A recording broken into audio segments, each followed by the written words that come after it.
Salam à tous et je suis très heureux de vous retrouver pour une nouvelle vidéo. Ce mardi 12 septembre, un match amical prendra place entre le Sénégal et l'Algérie du côté de Dakar. Un match au sommet entre ces deux équipes qui auront pour but de s'imposer afin d'être prêts pour la prochaine CAN, sachant que ce match aura également des allures de vengeance pour les Sénégalais qui s'étaient inclinés en Égypte lors de la CAN 2019 face à l'Algérie. Comme d'habitude, avant qu'on commence avec cette vidéo, si ce n'est pas fait, je t'invite à t'abonner, à liker et à commenter cette vidéo. Un très grand merci à l'ensemble des personnes qui feront ça et pensez également à activer les notifications. Premièrement, dans cet avant-match, on va revenir sur les dernières prestations du Sénégal et de l'Algérie. Et tout d'abord, concernant les Sénégalais, écoutez, on a assisté à un match nul plutôt triste entre le Sénégal et le Rwanda. Mais il y a quand même quelques petites choses à prendre en compte par rapport à ce match-là. Ce n'était pas réellement l'équipe A du Sénégal qui était alignée justement pour ce match.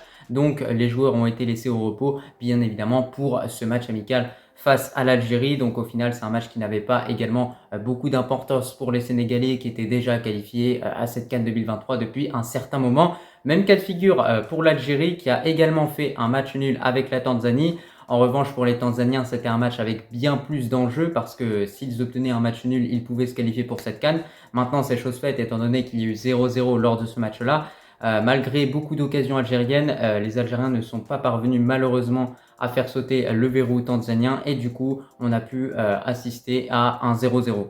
Sinon, ce match Algérie-Tanzanie prouve encore une fois qu'en Afrique, il n'y a pas de petites équipes ou il n'y a plus de petites équipes justement comme il y en avait avant. Maintenant, tous les matchs sont difficiles, donc forcément, qu'on soit l'Algérie, le Maroc, le Sénégal, peu importe l'équipe que l'on affronte justement, on se doit clairement de respecter ces équipes qui vont venir avec l'envie clairement de faire la surprise justement et de battre tout simplement le favori. Également par rapport à ce match-là, Belmadi a beaucoup fait tourner son effectif et forcément derrière avec le 0-0, il s'est beaucoup fait critiquer. Moi je pense que c'est pas un coach qui mérite ça, surtout que c'est un coach qui aime beaucoup le Maroc. Donc moi personnellement, c'est vraiment un coach que j'aime bien et je comprends pas pourquoi il y a autant de critiques qui sont portées envers son nom. Moi je pense qu'il faut lui faire confiance et que voilà, il a voulu tenter des choses, ça n'a pas marché, c'est pas grave, peut-être la prochaine fois ça marchera. Désormais dans cet avant-match, on passe au 11 que j'aimerais voir pour ce Sénégal-Algérie. On va commencer avec le Sénégal et au poste de gardien, voilà, encore une fois, il n'y a vraiment pas de débat. Je décide d'aligner en tant que titulaire Edouard Mendy. Alors lui est parti du côté de l'Arabie Saoudite. J'ai pas pu suivre un petit peu comment ça se passe de son côté, mais je pense qu'il est titulaire, il doit avoir du temps de jeu. Donc voilà, il a tout ce qu'il faut clairement pour revenir au top. Et pour moi, Edouard Mendy, c'est le gardien auquel il faut faire confiance au Sénégal. Ensuite, on continue avec une défense à 4. Tout d'abord, au poste de latéral droit, j'ai aligné Sabali, mais attention, il est incertain pour ce match-là. Donc ça se trouve qu'il ne commencera pas le match, peut-être qu'il va entrer en cours de jeu, mais pour l'instant, d'après ce que j'ai pu voir, il est incertain.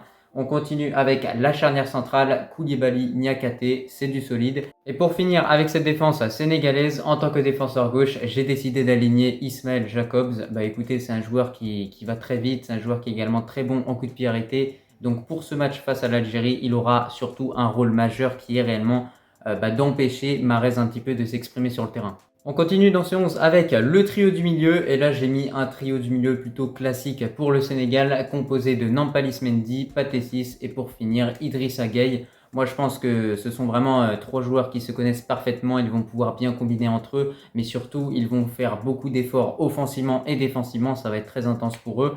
Donc en tout cas si ces trois joueurs sont bons, si Pathé Ciss performe, si Idrissa Gueye performe et si Nampalys Mendy performe, logiquement le Sénégal l'emportera dans ce match-là parce que souvent, lorsqu'une équipe gagne la bataille du milieu de terrain, l'équipe remporte le match. Pour finir avec la composition du Sénégal, on a le trio d'attaque et là vous allez voir c'est vraiment du lourd. On commence directement à droite avec Ismaïla Sarr, en pointe d'attaque Nicolas Jackson et pour finir bien évidemment en tant qu'attaquant gauche Sadio Mané.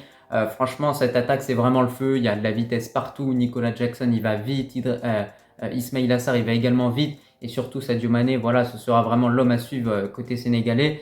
Voilà, moi en tout cas je pense qu'il faut laisser une chance à Nicolas Jackson de s'exprimer durant ce match-là, sachant que Boulaye Dia justement est forfait. Donc voilà, c'est vraiment le moment pour Nicolas Jackson de montrer de quoi il est capable.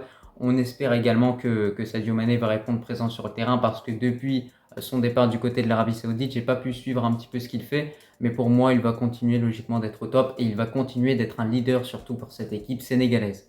C'était tout pour le 11 du Sénégal. N'hésitez pas à me dire ce que vous en pensez en commentaire, bien évidemment. On va passer maintenant au 11 de l'Algérie et on commence au poste de gardien où là, je connais pas trop les gardiens, mais du coup, j'ai aligné le gardien qui est habitué à être titulaire, c'est-à-dire Mandrea. J'ai pas grand-chose à dire par rapport à ce joueur-là. J'ai vu qu'il a sorti quand même une parade décisive face à la Tanzanie, ce qui est plutôt bien pour justement sa confiance. On continue avec la défense à 4 et là, vous allez voir qu'on va vraiment repartir sur un très grand classique. En tant que défenseur droit, Youssef Attal, c'est carrément logique. Depuis le début de cette saison 2023-2024, il est plus ou moins en forme avec Nice. Il a marqué un joli but du gauche. Donc voilà, faut qu'il continue sur sa lancée.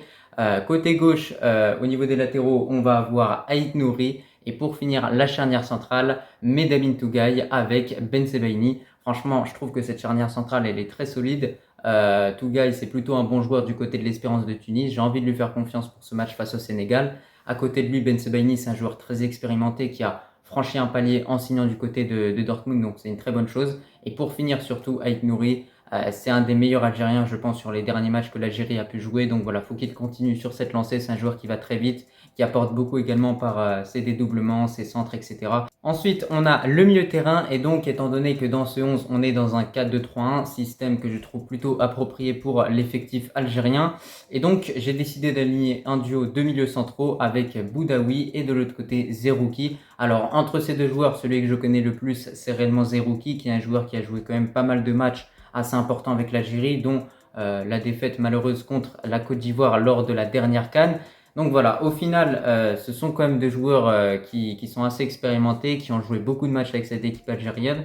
Après, bien évidemment, je ne connais pas cette équipe par cœur. Ça se trouve, au milieu de terrain, il y a des meilleures options que ces deux joueurs-là. Et c'est pour ça que n'hésitez pas, bien évidemment, à me le dire en commentaire. On finit ce 11 de l'Algérie avec un quatuor offensif et là vous allez le voir c'est vraiment du lourd. On commence avec le milieu offensif qui sera Fares Chaibi qui a récemment signé du côté de Francfort en Bundesliga. Je trouve que c'est plutôt dommage parce qu'à Toulouse il avait une bonne relation avec Zakaria Bouklal. Ces deux joueurs qui arrivaient vraiment bien à combiner ensemble, à marquer des buts, à faire des passes décisives, etc. Ils avaient vraiment une très bonne relation que j'appréciais beaucoup. Donc voilà, c'est dommage, ça met fin à ça, mais c'est pas grave.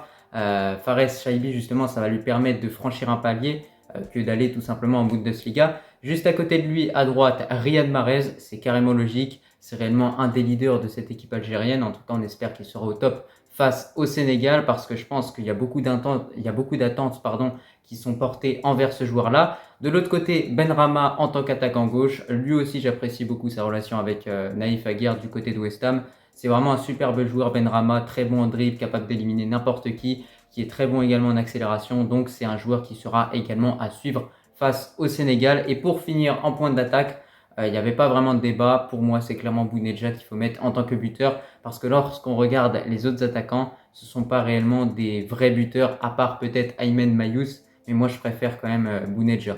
C'était tout pour le 11 de l'Algérie. N'hésitez pas à me dire en commentaire ce que vous en pensez, si vous avez quelques ajustements à faire ou pas. Pour finir avec cette vidéo, je vais vous donner mon pronostic et je vais également vous donner l'identité de l'équipe que je vais supporter pour ce match amical. Et donc pourquoi je vais vous dire tout ça? Parce que en tant que Marocain, c'est compliqué de faire un choix. D'un côté, l'Algérie est un pays frère du Maroc, même cas de figure pour le Sénégal, avec une grande communauté sénégalaise justement qui réside au Maroc. Et donc, je vais supporter le Sénégal lors de ce match, car que ce soit au niveau de la politique ou au niveau du peuple, le Sénégal est un pays frère du Maroc, ce qui n'est pas forcément le cas pour l'Algérie, qui est seulement un pays frère du Maroc par le peuple et non par la politique. Et j'ai aussi envie de vous dire que je ne peux pas me mettre à supporter un pays dans lequel une majorité de personnes souhaitent justement voir l'indépendance d'un pays qui n'existe pas, étant donné que le Sahara est marocain et le restera. Pour mon pronostic, je vois le Sénégal s'imposer sur le score de 2-1 ou bien 1-0.